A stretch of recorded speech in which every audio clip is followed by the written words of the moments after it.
Fala pessoal, tudo bem? Hoje eu vou estar mostrando para vocês aí, tirando algumas dúvidas que o pessoal tem, principalmente o pessoal que está começando a trabalhar com a RTK atualmente, ou está tentando entrar no mercado, tem algumas dúvidas do pessoal de como proceder nessa parte pós-campo, né? Depois que fez o levantamento, o que a gente precisa fazer, o que a gente precisa processar, como que a gente vai ajustar os pontos da RTK, tá? Então vou estar explanando um pouquinho para vocês sobre essa questão, explicando como que é o procedimento, tá bom? Então só para exemplificar, vou dar um exemplo aqui em campo que a gente usa, tá?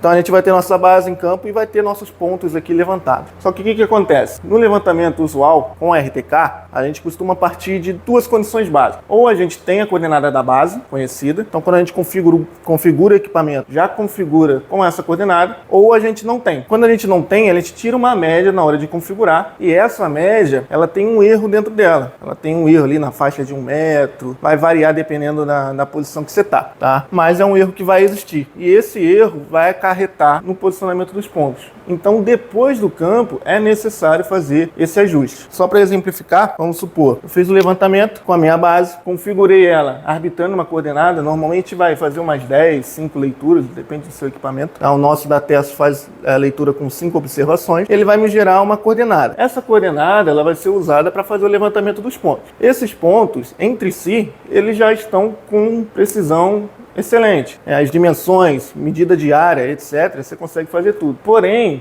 geograficamente falando, né, as coordenadas dela vão ter um deslocamento causado pela posição da base. Como eu falei, a base que é feita a média é uma média aproximada, que ela vai conter um erro. E esse erro vai acarretar os pontos. Então, o que acontece? Só para demonstrar. O que a gente faz depois do campo? A gente pega o dado bruto da base, vai descarregar o equipamento, vai transformar para Harness e muita gente faz o PPP, que a gente chama, né, do IBGE. Processa essa base do IBGE. Quando a gente processar essa base do IBGE, ela vai ter outros valores, tá? Vou chamar aqui só de B. Ela vai ter outras coordenadas, tá? Tanto norte quanto oeste, quanto na cota aqui também, tá? Que a gente está mostrando em 2 dimensões, mas na cota você também vai ter diferença. Então, essa diferença que a gente tem, os dois eixos, e na cota, essa diferença em norte e essa diferença em este, ela vai ocorrer também em cada ponto, de forma igual, tá? Então, o que acontece aqui, nesse caso? Essa é a nossa coordenada após corrigir, em azul. Ela vai ter uma diferença, tanto em norte quanto em oeste, na cota, para a nossa coordenada que foi usada como referência em campo, aquela média aproximada. E essa diferença é como eu falei, na casa ali de 1 metro e pouquinho, às vezes mais, às vezes menos, mas é nessa faixa, tá? A altura normalmente um pouquinho mais. Então, isso quer dizer o quê? Esses pontos levantados, as dimensões entre eles, né, por assim dizer, as medidas, tanto de perímetro quanto de área, tá? Elas estão corretas, né? Então, se daqui até aqui tem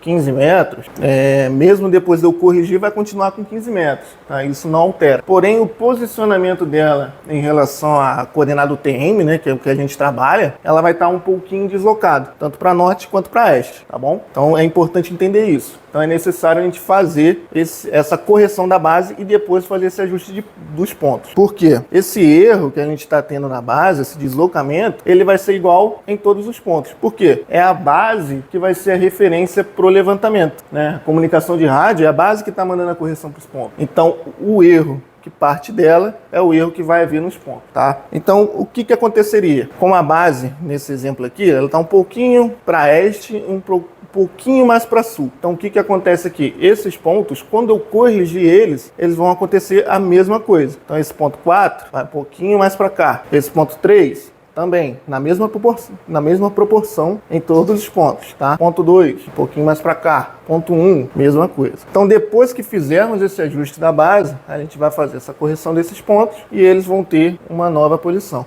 E essa nova posição, ela vai ser a posição corrigida, né? A posição real daquela coordenada, daqueles pontos que foram levantados. Então, isso é muito importante fazer, tá? Dependendo do local que você for fazer, você não precisa de estar georreferenciado certinho. Mas se você for fazer uma área urbana, algum tipo de georreferenciamento, que você tem confrontantes, esse deslocamento aí na faixa de 1 metro pode dar algum problema, tá? Tanto para a certificação do INCRA, quanto algum projeto de uso capião, ou algum projeto de loteamento. Se for locar ponto e não tiver com a base corrigida, pode ter sobreposição ali entre as áreas, tá? Então vou estar mostrando para vocês as formas que a gente pode fazer essa correção, tá? Tem uma forma que é pelo Excel e pela coletora. Normalmente os equipamentos RTK, todos eles conseguem fazer também diretamente pela coletora. Só insere os valores e ele já vai corrigir. A gente vai mostrar isso no nosso equipamento da Terços. E também a gente vai mostrar de uma forma genérica usando o Excel, que é basicamente fazer o cálculo dessa diferença em norte e em oeste e aplicar em cada ponto.